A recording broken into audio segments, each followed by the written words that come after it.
in September 2014, and there we addressed the relationship between Europeanization, European integrations, and Europeanists more generally, on the one hand, and various forms of LGBT activism in the Yugoslav space on the other. So we will certainly pursue this topic further over the next 2 days, and particularly tomorrow, always trying to perceive Europeanization not as a linear process, but as a complex, dynamic, painful, troubled, and unstable discursive metaframe, which embraces populism, nationalism, neoliberal capitalism, high levels of unemployment, high levels of poverty, strong deindustrialization, and of course homophobia. So we are interested in the extent to which Europeanization destabilizes the grassroots ownership of activist initiatives, the extent to which it encourages professionalization of activism and detaches the increasingly NGOized activist community from its constituency. And finally, the extent to which it creates a new transnational public sphere of privileged voices, through which gays and lesbians and other non-heterosexuals become a measuring stick of democracy and progress. So this Europeanization metaframe, in our opinion, both creates and perpetuates not only economic but also cultural disparities between the center and the periphery, with all the accompanying neo-colonialist implications that are visible not only in the relationship between the European Union and the post-Yugoslav space, but also among the post-Yugoslav states themselves. However, since our meeting in Bertinoro, Sanja and I have been thinking about broadening the focus and including more authors, and seeing how as many aspects as possible, as many dimensions as possible of this complex and really multifaceted issue of LGBT activism could find their way into our discussions, workshops, and also some publications that might stem from our gatherings. In this regard, over the next 2 days, along with our interest in Europeanization, we would also like to see how sexuality is linked with other social formations and subjectivities, and how some of us might be exposed to discriminatory practices, to exclusions and invisibilities related to gender, class, age, nationality, to the abilities or inabilities of our bodies, or to the space in which we happen to be born.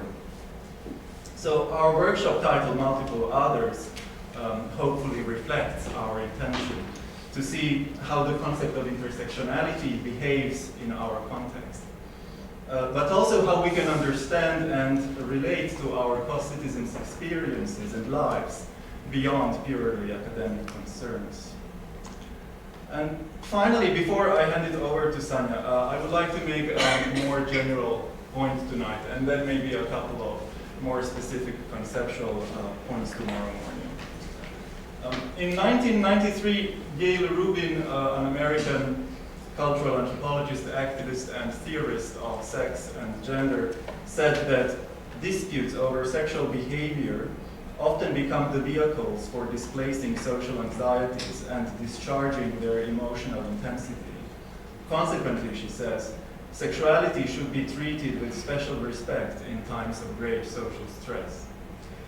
And given that we, and when I say we here, I have in mind those of us coming from and living in the former Yugoslavia, have been exposed to such a stress for around 3 decades now.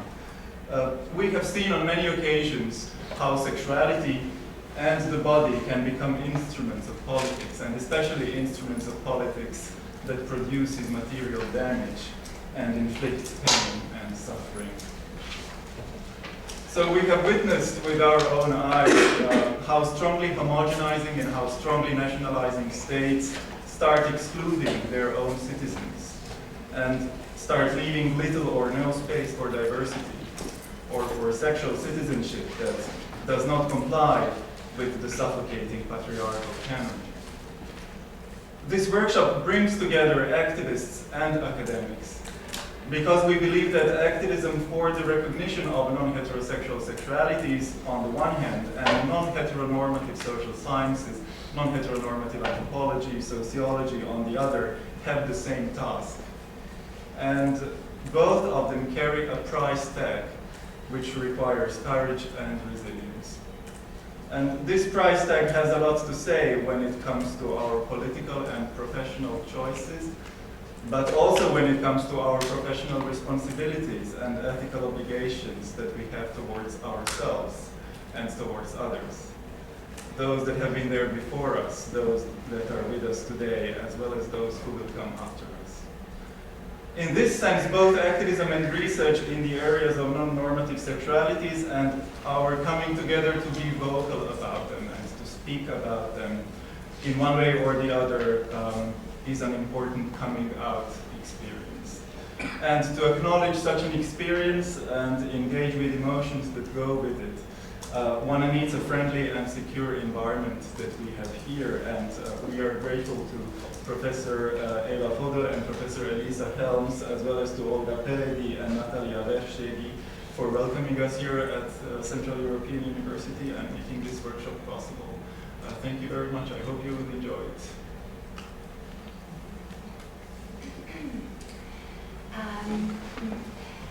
I met Boyan here at university 2 winters ago. It was a public PhD defense, and he asked very smart and provocative question, and somehow from then our discussion started. First at the Café 10, the Café Square here in Nado Street, and then in many other cafes and kitchens and places, and this is just a metaphor for the potential I see in this room tonight and in the event, in the workshop that is coming up. I see it as a place where people, not just, but people from Amsterdam and from Budapest and from the post-Yugoslav space are meeting, where activists and scholars are talking to each other, and these places and these positions have a lot to say to each other and maybe meet too rarely. So what I hope for this place tonight and the next 3 days is that it will turn into this practice and space of discussions and future projects, be they book projects, as we will start confronting and discussing tomorrow, or artist projects, or just copy projects. So at this point, I will let you introduce our first keynote speaker, Professor Hekma. Okay, so I'm happy to say that over the next 3 days, we will have 3 keynote lectures, like 3 anchors that will frame our debate, and we are starting tonight with Professor Gert Hekma, who is a very well-known figure in European gay and lesbian studies. Professor Hekma teaches at the University of Amsterdam, and he specializes in sociology and history of sexuality and homosexuality. He has organized numerous conferences and published on sexual cultures in Europe, on homosexual history of the Netherlands, on his favorite Marquis de Sade, on masturbation, on the history of sexology, as well as on the rise of the gay and lesbian movement, which is the topic of tonight's lecture. So Professor Hekma, thank you very much for being with us, and the floor is yours.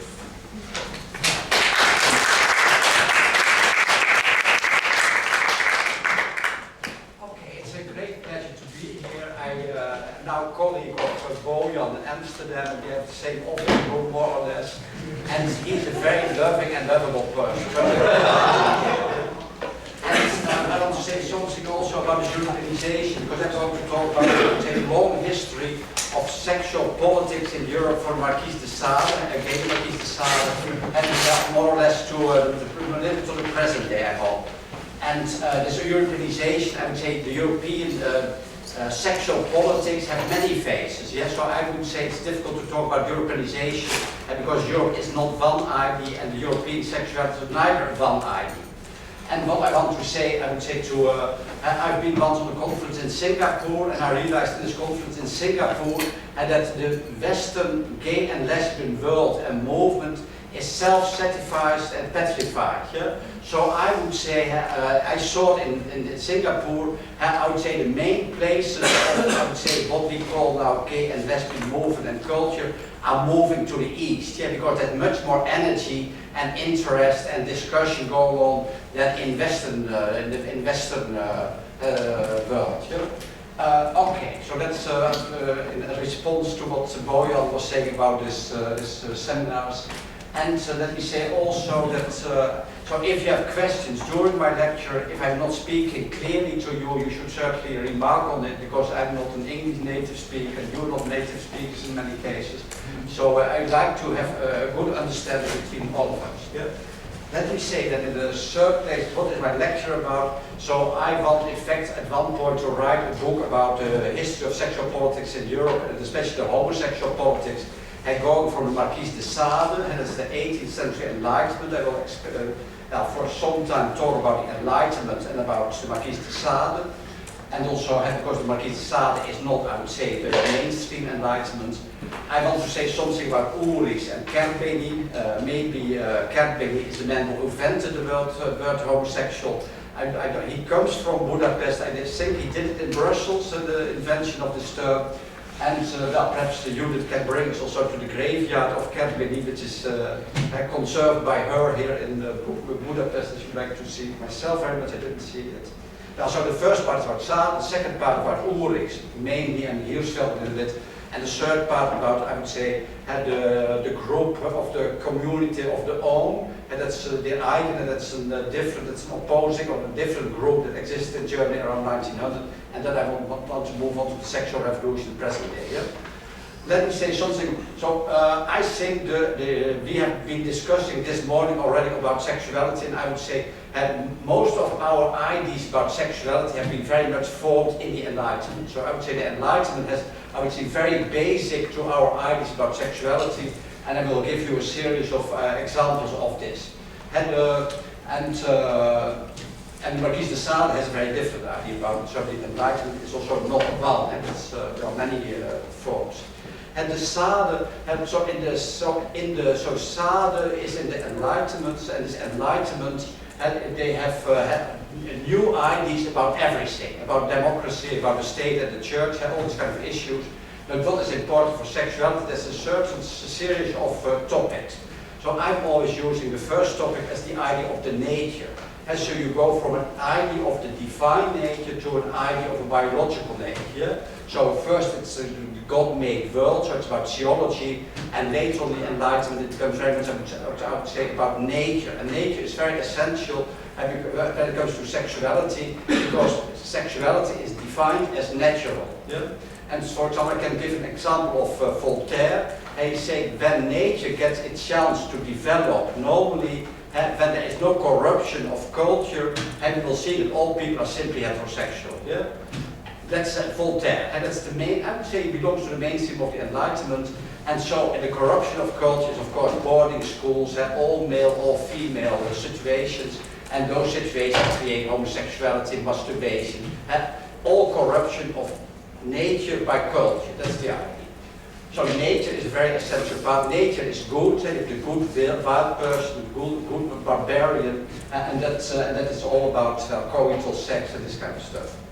And the second point, that's very much broad, because I'm not, of course, standing on the shoulder of many people.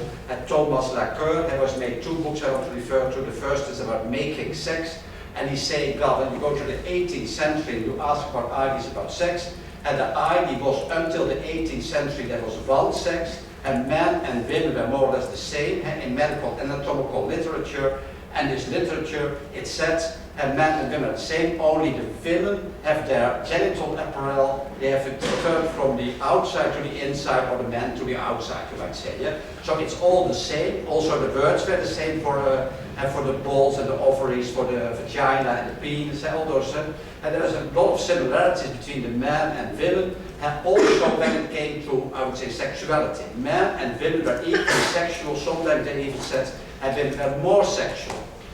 And there's a lot to say about that. Why are women, of course, had the idea about sexuality in Christianity is that men have to control themselves, to restrain themselves from sexuality. That was the obligation. And of course, they have to see to it that the women also are restraining their sexuality. They are responsible for their women. And so men and women should in fact have no sex, and that's our only coital sex, or the main thing that was possible in Christianity. That was coital sex for reproduction inside marriage. That was the idea. All other things were more or less forbidden. I will say something later about it. Okay, so, and then we go in the 18th and the 19th century, we go to the idea that there's two totally different sexes. Men and women are totally different, and the men are sexual beings and women are, I would say, non-sexual beings. And men are the public beings and they belong to the state, politics, and women should stay at home and they should care for the children. That they should do their homework. And of course, and he asked also the question, did the biological ideas about sex and gender change? He's saying, no, the biological ideas did not change. There is no reason. We don't find any material about the changes in biology, in biological thinking. No, what is the case? The Enlightenment is also the French and American Revolution. In this revolution, they promised equality, fraternity, and freedom, so liberty, liberté, fraternité, égalité. And the idea is that women at that moment, like Olympe de Gouges and other people, they demanded equal rights for women, they demanded equal rights for ethnicities. There's a lot of feminist activism, and a lot of women participated in the French Revolution. And there was also a march of all the nations, so all kinds of ethnicities going to the French Parliament. So he's saying, about what happened to sex and gender, he's saying more or less, the man used the biological theory, so you see the functioning of biology in political terms, so biology is in his view, and like this Butler, very much, I would say, a political issue. And this man had this new biology, it's, I would say, invented biology, had to put women on the second place, had to make clear that there was no equality for women in this enlightened French Revolution. Yeah? Okay, so we go from from one to a two-sex system, which means that men have sex and women don't have sex. There's many consequences also. And of course, that is, I would say, that is the beginning of the binary thinking about men and women, and that's also the basis of heterosexuality. Yeah? So these two sexes, they belong together, they should fuck together, and they should get children. And in that sense, I would say it's not that different from the Christian morality that existed beforehand, I would say. Yeah? Okay. You go from a one-sex to a two-sex system. A funny example is, for example, when you think about these two things, in Holland there's books about prostitution. The 18th century, prostitution is because women are not restrained by their man, they lust too much for sex, they have gone free, and they become then prostitutes. And when you think about it, in the 19th century, the main argument becomes that it's poverty, it's social economic conditions that make women, I would say, prostitutes. Yeah? And these ideas take a long time to be established. That's why they don't happen in 10 years or something. But it's, I would say the trend that's going on. Well, then there is I would say it's very important also, the idea that sex becomes something private. Welcome. So I would say sex was a public thing, so I would say, and it should be controlled by the state, by the church, by the monarchy, by the neighborhood, by, I would say, the family, and in the separation of state and church, it went together also with a separation between the state and the citizen should be free to do whatever he likes in his private realm. So, and his privacy was very important for sexual politics. And it went further, so I find it always a little bit difficult to bring all these things together.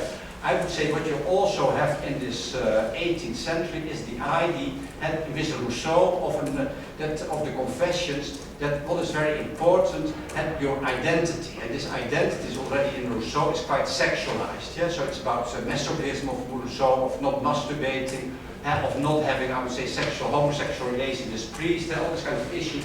And so as sexuality moves also to, I would say, at the central part of your sexual self. And that's also an idea that becomes important in the 18th century, and it will be very developed in the 19th century, the sexology. Then you get all the sexual identities, like, well, of course, the homosexual identity, its counterpoint, the heterosexual identity, and all the pervert identities. Yeah?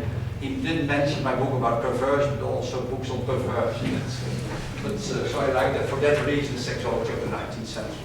But and the perversions are already in Rousseau. He talks about masochism, he liked to be beaten by women, and they should be prevented. And that's also an issue of the Enlightenment prevention. Yeah? But the other point in this identity making is very much, I would say, in masturbation. So you talked about masturbation, not about perversion. And I would say masturbation, that's a book also of Thomas Laqueur about solitary sex. And he's saying about, I would say from this book, I changed a little bit of arguments, but I've never understood very well his argument, to be honest. But I would say what is important about masturbation in the 18th century, it was not, I would say, a major concern of Christianity to fight against masturbation. They opposed to masturbation, but in different degrees. But in the 18th century, it becomes a high point of debate for, I would say, for quacks, for medical people, for doctors, for clergymen. And all these people started to write about masturbation. Masturbation was very bad. It should be not done. And the reason was very often that because it had to do with the I would say, very important fluids, and like sperm, and also women had fluids, they believed at that time. And when you were masturbating, you lost these fluids, and these fluids, they said the sperm, and this sexual fluids, and they are very important, 40 times more important, according to Tissot, the main speaker about it, the main writer on this issue, and they are 40 times more important than blood. So if you lost your sperm, you lost your brain, you lost your nerve, you became, I would say, an insane person, committed suicide, this kind of stuff. Yeah? So masturbation was very bad. But the interesting thing about this idea about masturbation being very bad, and we know also for always that the people continue to masturbate. Young men started to masturbate, they continued to masturbate, and perhaps girls did it less because they were so desexualized, but the boys continued to do it. And so why did they have this fight? So I would say what's interesting, we are discussing this morning about girls being sluts and the kind of topics of young people, I would say, and the thing about masturbation was that learning young people that the thing they first did, and namely masturbation, was a bad thing to do, so they created from the beginning on, with these new sexual identities, I would say a negative impression on young people about sexuality. Yeah? So I would say till this day, this morning we talk about sexting, and so giving images to other people by your mobile phone, and this idea is about sex being that young people should be innocent, and they should only be led by nature, and they were corrupted by culture, of course, by bad educated, by bad erotic novels, they were, and by had the wrong food, the wrong sleeping conditions, and all these kind of reasons were given for why people started to masturbate, and so culture corrupted them. And I would say what it does with people in the end, these young people, and they learn in a negative way about sexuality, and deep in their identity, deep in their fantasies, and the fantasies with which they start, it's something negative. Yeah? So I would say this idea about privacy, about masturbation, identity, and they created, I would say, very negative ideas about sexuality. That continue, I would say, by and large to this day. Not masturbation is not accepted, but it's still a little bit of a taboo. So I would say it's still a bit ambivalent. Yeah? Maybe we are going forward, but I will tell you also some stories about not going forward. Okay, what should we say more? So what was important in the Enlightenment, in the final result, it's a little bit of mystery how it happened. So I would say in Christianity, all sex was more or less forbidden outside marital sex, with the idea of reproduction. And so coital sex was allowed, and other forms of sex were not allowed. And you had certainly in certain places, like in Holland until 1804, had people who were killed because they had anal sex, and anal sex was the worst. had this idea about the natural forms of sex, or adultery, prostitution was a little bit okay, not I would say so criminal, but I would say the anal sex was the most, I would say, counter-natural stuff that should be not done, and also so was a capital crime in most European countries. Yeah, you know about this also perhaps from, I don't know whether it was also practice in Eastern Europe, but it was certainly practice in France, Netherlands, Spain, Italy, a lot of places. And in the Netherlands till 1804, in the United States, sodomy was still a crime until 2003. In many English colonies, so Malaysia and whatever you have, India, it's still, I would say, the sodomy is still, I would say, a crime. In a lot of Islamic countries, there are 7 Islamic countries that still have the death penalty for liwat or sodomy, or whatever you want to call it. But it's more or less the same background. Okay. And what happened with the French Revolution, then they got rid of all these crimes in one stroke. Yeah? So in 1791 and in 1809, and they created new penal laws, and they said that nearly everything was decriminalized. For example, the only thing that they remained in the legal books, it was rape, public indecency, so you could have sex in private, but not in public, so public indecency became a crime. And they made bringing young people under the age of 21 in prostitution, so pimping was a crime, not prostitution itself, and also adultery, especially for women. So if a woman was adulterous, she could also be punished, but not the man. The man only when he brought his mistress in the house. It was the idea in France, and it's also different in different countries. Okay. Now let me go now to the ideas. So I would say there are many other people with other ideas, and perhaps not on sexuality, but on other aspects of the politics and whatever you have about the kind of Christianity. You have Spinoza in the Netherlands already 17th century, the naturalist, so there's, and many people have different opinions, but Marquise de Sade is the pivotal one. Yeah? And what was Sade thinking about sex? And Sade, let me go through all those topics, and nature is not good but violent. And it's very extreme in Sade. If you have read Sade, you have it's a bit horrifying how cruel his work is. But philosophers say, that I'm not a philosopher, they say he did so because bringing these things to the extreme, he destroyed the ideas of the Enlightenment. So that's what philosophy seems to say. But there's also an argument, of course, nature is violent. This was a very, I would say, simple thing to see. And there's also, I would say, something, because Sade was for a third of his life in prison. So I would say his hatred of the people who imprisoned him had made him, I would say, also quite cruel and violent. And nevertheless, there's, I would say, an enormous amount of violence in it. Yeah? Now, when it comes to, I would say, this issue of the two sexes or the one sex, Sade is very clear. So I would say, Sade's novel, certainly Philosophie dans le Boulevard or Juliette, it's also a lesbian novel. So there's a lot about homosexuality. Sade himself, he likes that, but I will say in a minute, many specific things. But for Sade, it's multi-gender, that's or plurigender. And so this women can have large clitorises, they can have dildos, and they are very masculine sometimes, they can be very feminine. And so he has a lot of about I would say, a man being effeminate also. And so there's, I would say, a lot of gender plurality in the Marquise de Sade. Yeah? That's the gender side of his. Is very open. And he makes well, fun with, I would say, the ideas of the Enlightenment on this point. When it comes to sex, I would say the coital sex is the pivotal sex for, I would say, both the church, the state, and the Enlightenment mainstream. And for Sade, anal sex is the main thing. So Sade reverses a lot of thinking, also on sexuality, also on this issue on the changing from coital sex to anal sex. Yeah? Yeah, he has all kinds of interesting ideas about sodomy that you should read himself. Yeah? Okay, the other thing, what is the next thing? So Sade, I would say, he's very individualistic, egoistic, I would say, but he's also with this egoism had destroyed, I would say, they have this individual identity stuff. Yeah? So I would say for Sade, it's not so much about identity, but also for more pornographers of the Enlightenment, it's not so much about identity, but about curiosity. And so this little girl in the Philosophie dans le Boudoir was to learn about sex from Sade and a lesbian woman, and she is very curious, and through her curiosity, she learns very quickly about all kinds of sex. And 2 days, she knows more than her mother ever learned, or this Catholic background. Yeah? So it's, and that's also very important, the teaching about sex. Yeah, that's also in Sade. What did I say? So identity is not, it's of course not private, it's orgiastic and public in a sense, and it's always happening more or less in closed spaces in Sade, so it's not completely public.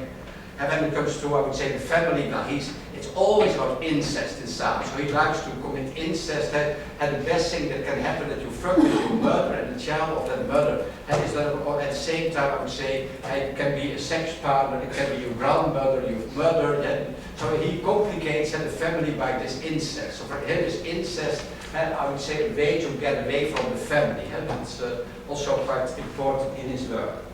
What should I say about masturbation? When it comes to masturbation, so Sade, I would say, his books are only, I would say, are made for masturbating for himself in prison. So if you think about 120 days of Sodom, I guess it's 120 days of masturbation for Sade. There's not much masturbation in Sade, but I would say he's also, so he's saying, for example, for Sade, sex is fantasy. So Sade is, for sex is not so much a fact, something that you do, but you fantasize about. So the fantasy is the essential thing. So if you have no fantasy, there's no sex. So fantasy are essential for Sade. Yeah? And so he's also essential for him in prison. Yeah? But he used also dildos. His wife brought dildos. He was married with a woman, arranged marriage. And so the wife brought him also dildos in prison where he could experiment this. Yeah? Okay, I was talking about masturbation, and for, I would say, you have always these ideas about abundance and scarcity. So in Malthus, it's not about ideas about scarcity, and in Sade it's about plentiness and about abundance. Yeah? So if you have so much sperm, you can do as much as you want, you can fuck 10 days a day. Yeah? So that's, that's the ideas he promotes. Well, and the final thing, when you think about legal stuff, Sade has in La Philosophie dans le Pouvoir a very long list of crimes. And he says, so blasphemy, incest, prostitution, incest, sodomy, all these things should be legalized, but not to be criminalized. Yeah? So you should have no crimes. So people should be free to like to do what they like. Murder is also defended. And so all these crimes we have now, we should skip them. Yeah? What was I saying? I was talking about sodomy should not be a crime. It's very clear in his work because he's very much sodomy. So I would say Sade, I would say, is very much belonging to a kind of radical enlightenment, and is also, when it comes to nature, for example, something I could say still, we have always the question, is homosexuality natural? And we had, because Sade was born on the, died on the 2nd of December 1840. So in December we organized in Amsterdam a little conference about Marquise de Sade, this report for the social sciences, and there was a man who explained about the idea of nature, Marquise de Sade. So we have always a question, is it nature, is it culture? Well, Sade said, and there are people who are I would say by nature homosexual. There are people who, so everybody can enjoy homosexual pleasures, so there's the idea that it may be a minority, but also the majority is capable, and there's very interesting examples in this work about everybody is capable of homosexual relations, and but there's also the possibility so that it's natural, it's something that everybody can do, and the third thing is that he says some people do it by principle. Yeah? So there's also a philosophical argument in it. Yeah? So he has a much broader view than any other sexologist after him, you might say, yeah? Because he has multiple visions on the issue. Okay. And what happens in the 19th century, that's very much, I would say, it's the explosion of sexology in the late 19th century. I'm very interested because they also all invent all this sexual variations, like fetishism and sadomasochism and homosexuality and pedophilia and bestiality and whatever you have. I like very much fetishism, like an ardent fetishist and an ardent proponent of fetishism. But well, the thing I want to discuss for the homosexual movement, I would say, is the first, the eerste schwule der Welt, so the first queer of the world, and that's Ulrich. I don't know whether you've heard about Ulrich, but that's a German guy who in the 1860s starts to write in favor of homosexual rights. Yeah? And he has, I would say, several points. He does so because France had no anti-homosexual legislation anymore. And in Germany it was unified, so in 1871 we get the German Empire, and before the German Empire the question was what state, the nation in Germany is going to make law. Yeah? So Prussia, which had so many legislation, counter-natural unions, it was called in Prussia, and Bavaria had no anti-homosexual legislation. So and the question came, what's going to win? And so Ulrich was afraid that Prussia should win out, and he wrote against the law, and he said, I had several points, so I would say that let's go through all the points. So he made the point that homosexuality is something, it's a natural identity, so it's natural, it's an identity, it's you're born like that, and it's also a female soul in a male body, so and the sexual inversion goes together with gender inversion. And the next point he's making, that it's also at that time it was very normal to have the idea you need opposition in sexual desire, and men and women, and that's the example. It's also transposed into a homosexual relations. So a gay man is a sissy, he has a female soul in a male body. A lesbian is a male soul in a female body, so she is a masculine woman, and the masculine woman goes for, I would say, a feminine woman, so heterosexual woman, and so a butch, like we say in the English people say, the American people say, she goes for a femme, yeah? And the gay man is a sissy who goes for heterosexual people, queer and straight, that's the idea. And you have not only so sexual inversion, but also it goes together with gender inversion. And that's a leading principle in the homosexual culture until the 50s, 60s. Yeah? If you think of Proust, if you think of many gay literature, it's about a feminine man who looks for working class types, yeah? Or sailors, or whatever you have in this field. Yeah? So that's, I would say, not only in Ulrich, but also it's the reality of gay and lesbian lives. And I would say my students don't understand how do they get this heterosexual so far to have sex with them. So I would say it's to do with the idea of virginity. And so heterosexual men had very few sexual partner possibilities, and there was of course widespread prostitution. They could go to a prostitute, but then they had to pay, and not all poverty was also very important in Europe in the 19th century. And so also as many men had prostituted themselves for gay men. Yeah? And there were also some, I would say, very effeminate young gay men who prostituted themselves for straight men. And that's also happening, so the opposite.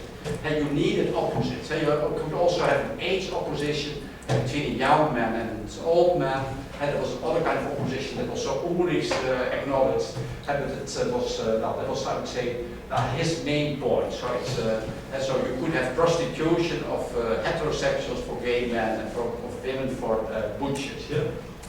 But it's, from the women's side it's more complicated because a lot of prostitutes at that time were also lesbians. Yeah? It's also an interesting variation. And they should not have sex in the first place. Yeah? And when you talk, I was really looking into a book, the first book of Kraft Ebing about sadomasochism, and there's many cases of male sadomasochism, and there's a very few cases of female masochism. I guess one case and one case of sadism in men. Yeah? So it's very rare, and the male case are about 10 or something. Okay, and I would say this argument about nature, and they're also very political, and the idea was, of course, that homosexuality was counter-natural intercourse, and he said it's natural intercourse, so you can't make it criminal. Yeah? That's the idea more or less. So the natural argument, like we do often still today, and I don't think it makes, I will say something about Keynote, but it doesn't make a big difference, but the idea is if it's natural, it should be not criminalized, to be criminalized. And it's still an idea among many people. So at this Keynote of Budapest, so you're luminary, I would say, you claim to fame in homosexual history. It's, so I guess Keynote wrote two, I would say, essays against this German law, and he had this word, and he made, I would say, the word homosexual. That's of course the primary thing. And the second thing that I find interesting, so he believes also in the series of nature, but at the same time he said you don't need the series of nature, because in the liberal state people should be able to do what they like. Yeah? So he made, I would say, a liberal argument, and he said we don't need, in fact, a natural argument or something like that. Yeah? Well, the third group of people I want to mention, so Ulrich has been the most influential in the homosexual movement. I would say he was also the person who inspired Kraft Ebing to write about psychopathia sexualis, about the sexual perversions, you might say, and all the other doctors who came after him. Yeah? And I would say Kraft Ebing was, I would say, still more humane than many doctors after him. but it started, I would say, it was a curiosity, and it's the Salian principle of curiosity that worked as many of these doctors, and they wanted to know about sex, and there are also, of course, many homosexuals involved, and so Ulrich is not the only one who started to write about this topic of homosexuality. In France, there was a guy, Michel, was in fact the first one to make a biological theory, who was also apparently, as we know now, that he was a gay man, was also prosecuted by the French police for public sex, this kind of issue, very interesting. But so he was not the only one, and there are many doctors who started to talk about this issue, so it became a main issue. And so Hirschfeld had the man who founded the gay and lesbian movement, the homosexual rights movement, I should say, and he was also, I would say, influenced by Ulrich and Havelock Ellis and Carpenter, and many also authors that are reading the work of Ulrich that we should still read, perhaps. And that's it, so himself was a doctor.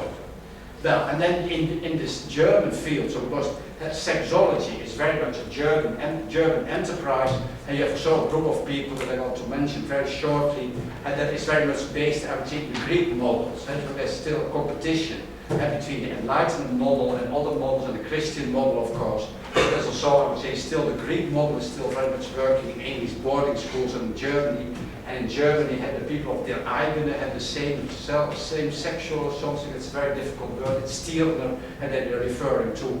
And these people of their eigene, it's several people. It's an organization. It's Friedlander, I would say, a biologist and more or less a philosopher. And they say more or less on these issues of homosexuality. And they say everybody is capable of homosexual relations. Homosexual relations are essential for the state, and for the male bonding in the state, and they're very sexist, that women should stay at home, and they're good for the babies, and you have maternal love, but the essential love is between men and boys. So it's about, I would say, the Greek model is also followed in the sense that they think that, I would say, that man who's more or less born a homosexual and so, had the ideal leader of this male bonding society. Yeah? And they have to learn young people about politics, about sex, about culture. Again, it's about culture, it's about Bildung, that's the idea in this move. And so they have, I would say, very different approach from, I would say, Ulrich and Hirschfeld had the Greek model, and they very much want to promote, I would say, what is often seen later on as being predecessors of the Nazi culture. I would say they are the predecessors of the Nazi culture, but I would say what's interesting is not only the male bonding, but I would say very much the idea of transference, so education. That's something that's in this, and when you think about homosexuality being nature, and you don't need to teach people about homosexuality, you think it's something called culture, and you need to teach, I would say that's a very important part, and I think also very important, we have many discussions about pedophilia all over Europe and all over the place, and I would say, I think pedophilia is, it's not sexual abuse, I would say in the first place all the time, but I would say the important thing that pedophilia is bringing forward, also these men are bringing forward, how are we teaching young people about sex? That's the interesting thing about that. Okay, then I go to my final part, so I did a book about the sexual revolution, as Bojan said, it's not here about, but what is important about the sexual revolution, I would say, and the most important part of the sexual revolution is that they got rid of the idea of sexual inequality. And with the sexual revolution, you get the idea of equality between men and women in the first place, and so the gender-inverted gay men, and they start to be to get away from that gender inversion. Yeah? So what happens is at one point they get rid of the gender inversion and they remain of course sexual inverted, but they also stop having sex with straight people. Yeah? So what you see in the sexual revolution, and this gay men having sex with straight men, it looked very much like prostitution. That's also a bad thing, and that for the gays and for the lesbians it was more or less the same. And they are masculine, they're also despised. But what you see in the sexual revolution, these ideas of equality, and that start, I would say, this feminism and socialism, they then transported to, I would say, to ideas about sexuality, and you should have equal sexual relations. That's the idea. Yeah? And I would say that worked out very well for gay men and lesbian women, because they're of course more equal than heterosexual people, because they don't even have the gender difference between the two. Yeah? So I would say the idea of gay marriage and so lesbian marriage or same-sex marriage is very much made possible, I would say, by this transformation of the ideas about equality. Yeah? And well, this is, well, we can say it's very positive. It's very positive for women, because women were always seen as the object of male subjects. Had also a discussion of this morning. But I would say what you see happening in the 50s and the 60s, and that men and women should be both object and subject. I would say sexuality, you can't imagine that you're not a subject and an object at the same time when you are in playing sex. But it then becomes possible. So it's very good for women because they can get rid of it. They're not getting rid totally of the idea of being sluts and this kind of ideas. And so there's still this idea that women should be objects, and there's still idea that men are, homosexual men are cis or feminine, and it's also a continuing tradition, but it starts to change, and that's an important thing. But it's very bad for people who can't realize sexual equality. Well, the pedophiles are of course the main example, because there's a difference in age, a difference in age between the guilty ones and the innocent ones, you might say. And there is of course a problem in prostitution, and so sex worker between the client and someone who is the sex worker. And there's also inequality. So in the Netherlands, if you have that idea, you should have, I would say, normal labor conditions for prostitution. And we see the last 10 years since they started with this, that I would say the abjection of prostitution is mounting. So it's always sex trafficking and sex abuse. That's the idea of prostitution now gaining field in the Netherlands. Then you think about bestiality. It's also an interesting idea. So in Holland and in France, in many places, where they got rid of the sodomy legislation, also included anal sex between a human and an animal. This the abolition of the sodomy legislation, bestiality was no crime anymore. And since 5 or 10 years, most Western countries also are criminalizing bestiality. The Netherlands, the Scandinavian countries, England, France, Belgium, California. So amazingly, for 200 years we didn't care about the animals, and now we care very much about the animals. And we kill 40 million animals per year in the Netherlands without their consent. And we are very much, I would say, angry with people who make love with animals, well, perhaps with their consent, I would say. Okay. So it's weird to see this media sense is problematic, because it's also unequal, but they say, well, it's safe, sane, and consensual. They make this code words and this kind of stuff to save themselves. Yeah? I would say even traditional heterosexual relations are also coming under attack. The men who don't want to care for the children, don't want to cook, and this kind of stuff, they are also not seen very well. Yeah? So what I would say, finishing with my lecture, so I would say that when you look at the present day, and nowadays the gay people can be masculine, they have equal relations, they also interchangeable sexualities. And in Holland it goes so far that the gay people, it is still weird, and if they want to be equal, they say, we are straight acting gays. Yeah? So it's, and they want to be normal, not even as normal as straight people. And why should they compare themselves to straight people? And they can simply say, it's fine to be gay in whatever way I want to be gay, but they have to add, I would say, this idea of straight. They say, I'm a straight acting gay man, I'd like to have sex with another straight acting gay man, they're looking for the same. Yeah? So I would say they're a little bit going too far, I would say. Indicates that I would say gay people are still second-class citizens in the Netherlands. Yeah? So can you think more about it? And so I would say that all those issues we have gone through. So I would say certainly the salient issue, the issues of salient, about plurigender, about plurisexuality, of orgiastic sex, of sex being public, not related to relations of love and marriage and this kind of stuff. And they are very interesting still to consider. Yeah? I guess the ideas about prostitution and about this kind of issues of this uris, about femininity, I would say it's interesting to consider that. Yeah? When you think about, I would say, the people of this Der Eigen and this pedophile group, I would say it's very essential for gay lesbian movement at some point to think, how do we teach young people about sex? Yeah? And it's not only about gays and lesbians, I would say all this sexual minorities that also have, I would say, have problems with education. Yeah? And even LGBT parents, I would say, they have a problem with sex education. That's not a topic. Yeah? So I would say, as long as sex is not abusive and non-consensual, I would say there is no problem. So I would like very much to promote the idea. So coming back, so we should have much more, I would say, public communication about sex. So sex is always depoliticized because it's a private affair. Yeah? So I should like to see to make it much more public. Because we have this idea of sex being private, and natural, and we have no discussion about it. Yeah?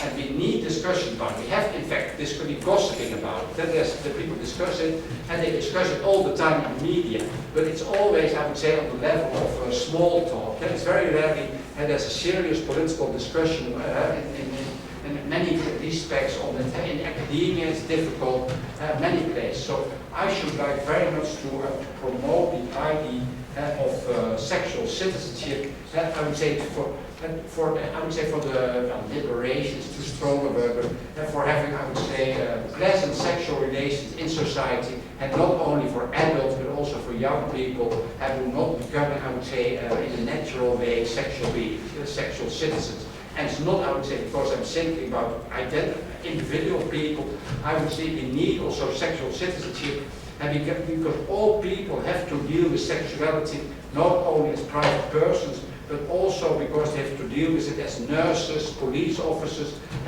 women working in a factory with, I would say, nude women on the walls hanging. Yeah? So we all have to deal at some point with sexual issues, so therefore we should also pay largely attention to those issues. Yeah? And we are not doing it so much in the Western world, in our Western European world, because we think it's private, it's natural,